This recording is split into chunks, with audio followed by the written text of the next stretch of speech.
Our headlines.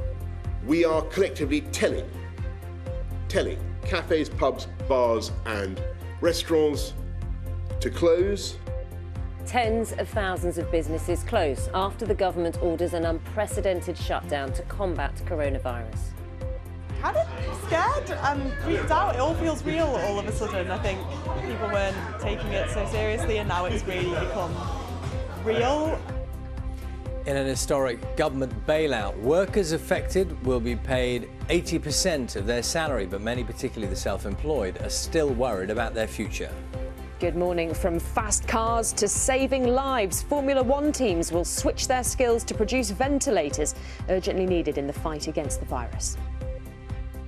As promised, let's have a look at the Saturday papers for you this morning. Let's start with The Guardian, describing the decision to force businesses to close as extraordinary. It says the government's wage support scheme is aimed at averting a tsunami of job losses.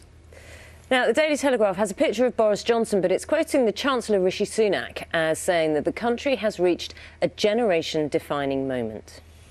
Daily Mail says a shutdown is the day Britain changed forever, adding the closures will apply for at least 2 weeks, but will probably extend months. BBC News website is reporting that supermarkets have gone on a hiring spree to cope with the demand for supplies from shoppers.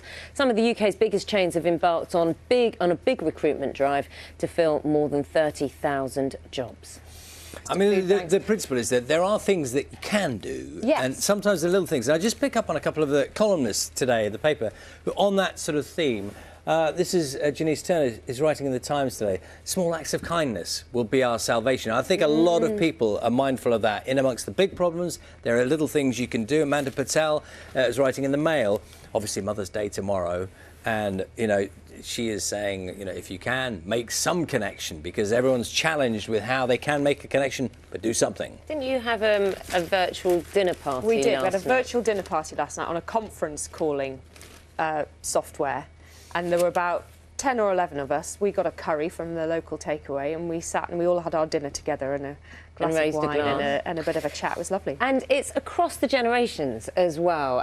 Joyous proof, this is in the Daily Mail, that it's not all bad news. In dark days, kindness of volunteer army shines. And it's just showing pictures of neighbours offering to help with the shopping, pubs delivering beer and free meals. There's 12-year-old Ruby here and her brother Kit, who've launched a kindness patrol to check on elderly and vulnerable neighbours.